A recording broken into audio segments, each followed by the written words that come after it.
As the county opens more vaccination sites, why it's struggling to keep up with demand. Plus, we go in depth to compare San Diego's rollout with other California counties. The decision to reopen Coronado Middle and High School for in-person learning is not sitting well with everyone. The effort to fight it and why the district is standing by its decision. Plus, the good news for a North County man after 2 seasons of harsh weather nearly derailed his dream of pioneering California-grown coffee. ABC 10 News at 6 starts now. San Diego County is still struggling to keep up with the demand for vaccines because of a lack of supply. Good evening. I'm Kimberly Hunt. And I'm Steve Atkinson. There are now 19 vaccination sites, but officials are still waiting for more doses to arrive. I don't think the supply of vaccines is anyone's fault. The feds can only allocate to the states what they have. States can only allocate to counties what they have. Now, once more vaccines do become available, the county says it is prepared to get them out right away. Even so, many San Diegans are still struggling to get their appointments. The county says it doesn't want to cancel appointments, so it's only opening time slots if it has the vaccines to cover them. Right now, the county has the capacity to administer about 20,000 doses a day. It hopes to increase that to 30,000 when it adds more infrastructure coming up in the next week. Now, all this week, we have been going in depth to answer your questions about San Diego County's vaccine rollout. But how does our county stack up against others here in California? And what strategies seem to be working best? We sent our ABC 10 News anchor Derek Stahl to find out. Despite long lines and occasional glitches, the best data we have available suggests San Diego County is doing better than most California counties at getting vaccines into arms. As of Monday, providers had given more than 350,000 doses to county residents. When you compare that to population, San Diego ranks 7th in the state in doses per 100,000 residents, the highest in Southern California. Only smaller counties rank above us. One of them is Contra Costa County. We're really focusing on both speed and equity. Public Health Officer Dr. Chris Farnatano says their county does not use the My Turn scheduling portal that San Diego does. Instead, their data team built a scheduling app from scratch. We can tweak our system. We can tweak our algorithms so we can prioritize appointments for people in hard-hit communities. People submit their information, then the county prioritizes them and reaches out later with appointment slots. It's not a first-come, first-served system, which he says helps with both equity and efficiency. As we see how much vaccine we have this week and how many appointments we have, we release a certain number of tickets to say, okay, you're now approved to schedule. So that when they go into that ticket, there will be appointments available for them. They won't have to be frustrated by trying to schedule and each time finding they're not able to schedule. Can I see your driver's license and your ID, please? And then there's Marin County. From day one, from the very first day we received doses, was immediately, we weren't putting anything in storage, essentially. We were moving it out to our hospitals, to our partners. Like a lot of counties, Marin has a superstation and wait lists to ensure doses don't go to waste. But they have a different approach when it comes to eligibility. In San Diego County, some providers are vaccinating people 65 and up, others are sticking to 75-year-olds. In Marin County, there's one age standard everywhere, people 75 and up. I think that's also increased our efficiency by having a single rubric that we're applying across the county rather than Kaiser doing one group, Sutter doing a different group, Public Health doing a different group. It's all the same, so it's a very simple, the public has a clear understanding of who's up and who's getting vaccinated. All of the county officials we spoke with agree that the main thing holding back their vaccination efforts is getting their hands on more doses. Derek Stahl, ABC 10 News. Very interesting. Tomorrow, our in-depth team will compare all of the vaccines that are currently available, as well as look at whether you can choose which one you get. ABC 10 News has more in-depth stories on this vaccine rollout, along with how-to guides on scheduling appointments and a breakdown of the different vaccines. You're going to find it all on our homepage of 10news.com. For the second day in a row, the county has reported fewer than 1,000 new COVID cases, 968. And that pushes our pandemic total to 241,000. Those new cases accounted for just 5% of all of the tests reported. It was enough to drop our 14-day rolling average to about 7.5%. Sadly, the county reported another high number of deaths. 54 more people have died from the virus, nearly 2,700 since the pandemic began.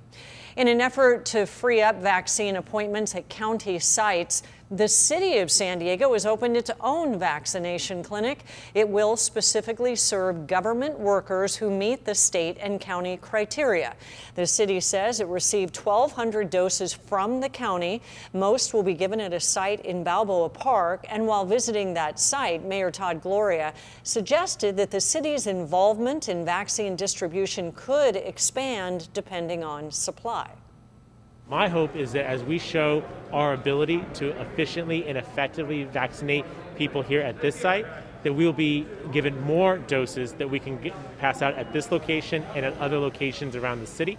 100 doses were sent to the convention center, and those are being given to eligible homeless individuals who are staying there. In the meantime, Governor Newsom says the number of vaccines given around the state each day has tripled in the past few weeks.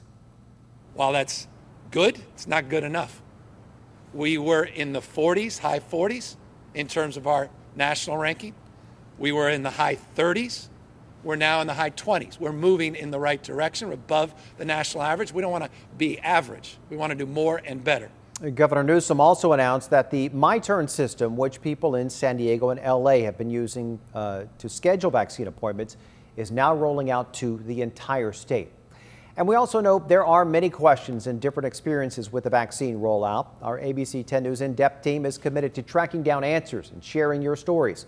Just send us an email to tips@10news.com. There is controversy in Coronado after the district's middle and high schools opened this week for in-person learning. Well, the move has angered some teachers as well as the union. ABC 10 News reporter Melissa Masiha shows us why the district is standing by its decision. Tuesday, Coronado Middle and High School reopened to in-person learning for those who wanted to return. A maximum of 25% of the total school population will be on campus at one time. But reopening at all while the county is in the purple tier isn't sitting well with some teachers. One teacher who didn't want to be identified said kids are still mixing classes and it's hard to maintain distance. According to the teacher, the union is fighting it. The superintendent wasn't available for an interview but stands by the decision. A statement through his assistant said in part the district opened in the red tier and developed a phased reopening plan. According to the state, schools that were open prior to falling into the purple tier can be back open. The district maintains it qualifies, saying they've met state guidelines and all other Safe Schools for All plan checklist items, including a robust rapid COVID testing pilot program for staff and students. According to a Coronado High online newsletter, masks are required and families need to fill out a health and safety agreement. There's also a specific traffic flow students need to follow on the campus. Tuesday, Governor Newsom said schools can start to safely reopen, echoing the words of the CDC director. Increasing data to suggest that schools can safely reopen, and that safe reopening does not suggest that teachers need to be vaccinated in order to reopen safely. The California Teachers Association disagrees. A spokesperson said educators in classrooms should be vaccinated. She added the conditions aren't safe and schools should not be open while they're in the purple tier. Melissa Masiha, ABC 10 News. The teacher confirmed a cease and desist letter was sent directly to the district. A county spokesperson said the district followed state guidance and can open, but directed ABC 10 News to the superintendent for more details. Nearly a year after the pandemic forced it to halt service, a monthly community health fair is now restarting. The event offers free rapid COVID testing, mammograms, flu shots, and general health screenings. It also provides food to underserved communities. Organizers say this is a county-approved event. They hope that people who may be afraid of going into a doctor's office will then feel safe at the outdoor setting. These are essential services, and I know a lot of people are not going out to their physicians because they're afraid to go indoors or they're afraid they're going to get it if they go to the clinic. And that's part of the reason the beauty of this is it's outdoors, so it's definitely safer. The Community Health and Resource Fair will be at the Jackie Robinson YMCA in Mountain View the first Wednesday of every month from 10 to 3. We're also learning more about the growing partnership between SDG&E and the Scripps Institution of Oceanography. Yesterday, we told you that they were expanding their work together to explore the real-world impacts of climate change here in San Diego. Well, today, our partners at KPBS spoke with SDG&E and Scripps about the details of that partnership. SDG&E has been studying wildfires in the county for years using a $1 billion weather tracking network. Scripps researchers can now tap into that network to study events such as last month's storms. There were incredibly intense winds. And so having that data available to look at right immediately after is pretty valuable in determining the sorts of events that we should be looking at in our models. Those models can help improve prediction, which will help SDG&E to better understand the potential risks for each fire season. There is scientific consensus that more extreme weather events will be increasingly common as global average temperatures rise.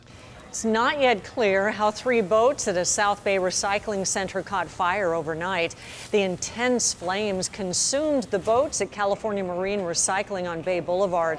Our photojournalist in the 10 News Breaking News Tracker says firefighters warned him not to breathe in the toxic fumes as the boats and other materials burned.